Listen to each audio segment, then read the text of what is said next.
Hi friends, welcome to my channel. నేను పెట్టే interesting videos కోసం ఇప్పుడే నా ఛానల్ని సబ్స్క్రైబ్ చేసి పక్కనే ఉన్న గంట సింబల్ని కూడా యాక్టివేట్ చేసుకోండి. అలా చేయడం వల్ల నేను పెట్టే ప్రతి ఒక్క వీడియో అప్డేట్ అనేది మీ వరకు ఈజీగా వచ్చేస్తుంది. ఇక లేట్ చేయకుండా పూర్తి వీడియోని అయితే చూసేయండి. ఇక గగన్ ఆఫీస్ పని మీద ఒక టెంపుల్ దగ్గర తన ఫ్రెండ్ని మీట్ అవ్వడానికని వెళ్తాడు. అదే గుడిలో ఇక తను కొంచెం రిలాక్స్ అవ్వడానికి అని చెప్పి భూమి కూడా అక్కడికి వెళ్తుంది. భూమి చాలా బాధపడుతూ జరిగిన దాని గురించి ఆలోచిస్తూ ఉంటుంది. ఇక స్టేషన్లో మాత్రం శివ చేతిలో ఉన్న టెడ్డీ బేర్ని తీసుకొని ఇన్స్పెక్టర్ గారు ఇందులో ఏదో కెమెరా ఉందే అని చెప్పి ఓపెన్ చేసి చూస్తూ ఉంటారు. శివ ఏమో పక్కకి కూర్చొని టిఫిన్ చేస్తూ ఉంటాడు. వెంటనే టెడ్డీ బేర్లో ఉన్న కెమెరాను తీసి అది ఆన్ చేసి చూడగానే అందులో ఒక రహస్యం ఉంటుంది. శోభచంద్ర ఫైర్ యాక్సిడెంట్లో చనిపోలేదని, కావాలని అపూర్వ తన ప్రాణాలను తీసినట్లుగా అందులో అంతా కూడా రికార్డ్ అయి ఉంటుంది. అదంతా కూడా వీడియో రూపంలో ఆ కెమెరాలో బంధించి ఉంటుంది కదా.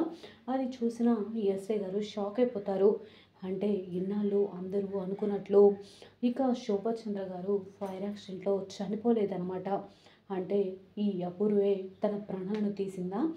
అయితే ఖచ్చితంగా ఈ విషయాన్ని వెంటనే శరత్చంద్ర గారికి చెప్పాలి అని ఈ విధంగా అనుకుంటూ ఉంటాడు ఎస్ఐ. ఇకపోతే ఇంటి దగ్గర భూమి అలాగే ఇంకా వెంటనే అపూర్వ ఇద్దరు కూడా శరత్చంద్ర దగ్గరికి వస్తారు. అపూర్వ పక్కకు వెళ్తుంది. శరత్చంద్రతో భూమి మాట్లాడుతూ ఉంటుంది. టెంపుల్కి వెళ్ళకముందే శరత్చంద్రతో నేను గుడికి వెళ్ళొస్తాను నాన్న, నా మనసు ఏం బాగలేదు అని చెప్పి తను గుడికి వెళ్తుంది కదా. అపూర్వ ఏమో కావాలని చెర్రీ మీద లేనిపోనివన్నీ కూడా నూరిపోసి తన మనసులో లేనిపోనంతా కూడా ఇది చేస్తూ ఉంటుంది నక్షత్రకు. అయితే వెంటనే ఈ విషయాన్ని శరత్చంద్ర గారికి చెప్పాలని చెప్పి ఎస్ఐ గారు ఎంత ప్రయత్నించి ఎన్నిసార్లు ఫోన్ చేసినా కూడా ఫోన్ లిఫ్ట్ చేయడు శరత్చంద్ర. అయితే వెంటనే అక్కడికి వెళ్ళి జరిగిందంతా కూడా చెప్పేయాలి అని ఎస్ఐ గారు అనుకుంటూ ఉంటారు. ఈలోపు టిఫిన్ చేస్తున్న శివకు టీవీలో వస్తున్న యాడ్లో భూమి నాట్యం చేయడం చూసి షాక్ అయిపోతాడు. ఇది భూమి అక్క అని అనుకుంటూ ఉంటాడు. వెంటనే ఇక్కడి నుంచి వెళ్ళాలి, భూమి అక్కను కలవాలి, ఇక్కడ ఉంటే ఎస్ఐ గారు నన్ను భూమి అక్కని కలుపుతారో లేదో అని ఈ విధంగా అంటూ వెంటనే టెడ్డీ బేరు అలాగే అక్కడ ఉన్న కెమెరా అన్నీ కూడా తీసుకొని పరిగెత్తుకుంటూ వెళ్ళిపోతాడు శివ. నిజంగా మరి శివ ద్వారా గగన్ అలాగే ప్రేమించేది సిరిమువ్వ భూమినేనని ఈ రకంగా ఆయన తెలుసుకోబోతున్నాడా? అసలు ఏం జరగబోతుంది తెలుసుకోవాలి అంటే పూర్తి వీడియోలకైతే వెళ్ళిపోదాం. భూమి గుడికి వెళ్ళి జరిగిందంతా కూడా ఆలోచిస్తూ ఉంటుంది. చెర్రీ నా కోసమే ఇంత త్యాగం చేశాడు, నేను గగన్ బావ పెళ్లి చేసుకోవాలని ఇదంతా చేసి ఉంటాడు. ప్లాన్ ఏంటి అంటే చెప్పకుండా ఇలా చేశాడు. నక్షత్ర మెడలో తాళి కట్టి చెర్రీ పెద్ద తప్పు చేశాడని అనిపిస్తుంది. ఆ అపూర్వ నక్షత్ర తల్లి కూతుళ్ళు ఇద్దరు కలిసి చెర్రీని నానా రకాలుగా చిత్రహింసలు పెడతారేమో అని బాధపడుతూ గుడిలో అంతా కూడా ఆలోచిస్తూ ఉంటుంది. ఇకపోతే శివ పరిగెత్తుకుంటూ వచ్చి రోడ్ల మీద ఉన్న జనాలందరినీ కూడా అడుగుతూ ఉంటాడు. ఈ అమ్మాయిని ఎక్కడైనా చూసారా, తనని ఎక్కడైనా చూసారా అని చెప్పి అడుగుతూ ఉంటాడు. కానీ ఎవరు కూడా ఏమి సమాధానం చెప్పరు. శరత్చంద్ర గారి ఇల్లు ఎక్కడ అని అడుగుతూ వస్తూ ఉంటాడు. ఇకపోతే కార్ డ్రైవ్ చేసుకుంటూ తన ఫ్రెండ్ని కలవడానికి గుడి దగ్గరికి వస్తూ ఉంటాడు కదా గగన్ కూడా చెర్రీ చేసిన త్యాగం గురించి ఆలోచిస్తూ ఉంటాడు. నన్ను భూమిని ఒకటి చేయడానికే ఈ చెర్రీగాడు ఆ నక్షత్ర మెడలో తాళి కట్టాడు, నక్షత్ర మెడలో తాళి కట్టి పెద్ద తప్పు చేశాడని అనిపిస్తుంది అని గగన్ దీర్ఘంగా ఆలోచిస్తూ కార్ డ్రైవ్ చేసుకుంటూ వస్తూ ఉంటాడు. గుడి దగ్గర తన ఫ్రెండ్ గగన్ కోసం ఎదురు చూస్తూ ఉంటాడు. గగన్ కారు దిగి తన ఫ్రెండ్ దగ్గరికి వచ్చి ఫైల్ ఇచ్చి మళ్ళీ రిటర్న్ వెళ్ళిపోతూ ఉండగా గుడిలో భూమి కూర్చొని ఉండడం గమనించకుండానే గగన్ కారెక్కి వెళ్ళిపోబోతూ ఉంటే అప్పుడే శివ శరత్చంద్ర గారి ఇల్లు ఎక్కడో మీకు తెలుసా అని అందరినీ అడుగుతూ వస్తూ ఉంటాడు కదా. ఆ పేరు విన్న గగన్ ఒక్కసారిగా కాలు ముందు అడుగు వేయకుండా అక్కడే ఆగిపోతాడు. ఎవరి పేరైతే వినకూడదనుకుంటానో పదే పదే వాళ్ళ పేరే వినాల్సి వస్తుంది అని చాలా చిరాకు పడుతూ ఉంటే అప్పుడే శివ వచ్చి ఏమండి మీకు శరత్చంద్ర గారి ఇల్లు ఎక్కడో తెలుసా అని అడుగుతూ ఉంటాడు. పదే పదే అడుగుతూ ఉంటే ఆ పదం విన్న భూమి అటు ఇటు చూస్తూ ఉంటుంది. ఇదేంటి నాన్న పేరు, నాన్న గురించి ఎవరో వెతుకుతూ అడుగుతూ ఉన్నట్టు అనిపిస్తుంది అని అనుకుంటూ ఉండగా అప్పుడే ఇక భూమి చూస్తూ ఉంటుంది. కానీ గగన్కి అలాగే శివకి మధ్య జరుగుతూ ఉంటుంది వాగ్వాదం.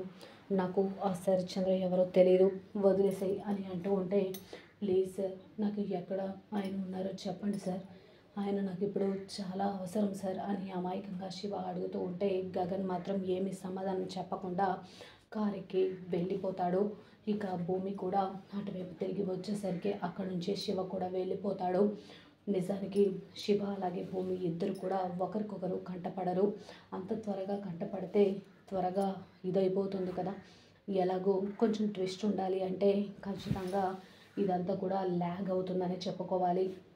అయితే ఈ విధంగా జరుగుతూ ఉన్నప్పుడు ఇంటి దగ్గర అపూర్వ మాత్రం జరిగిన పెళ్లి గురించి ఆలోచిస్తూ ఉంటుంది. అసలు ఈ చెర్రీ గడికి అంత ధైర్యం ఎక్కడి నుంచి వచ్చింది?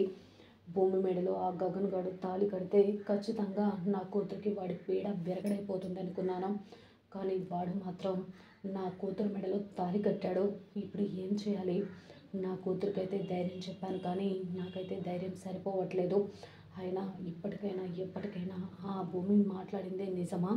ఖచ్చితంగా బావ ఆ భూమి మాటల్నే పట్టించుకుంటాడు అని ఈ విధంగా అనుకుంటూ అపూర్వ అంటూ ఉంటే, అప్పుడే గోరింటాకు సుజాత వచ్చి, ఏంటమ్మాయి నక్షత్రకు ధైర్యం చెప్పి నువ్వు డీలా పడిపోతున్నావు అనగానే, నక్షత్రకైతే ధైర్యం చెప్పాను కానీ ఆ భూమి మాటలు విని ఇవ్వాలో రేపో ఖచ్చితంగా బావ మొదటి రాత్రికి ఏర్పాట్లు చేస్తాడని అనిపిస్తుంది.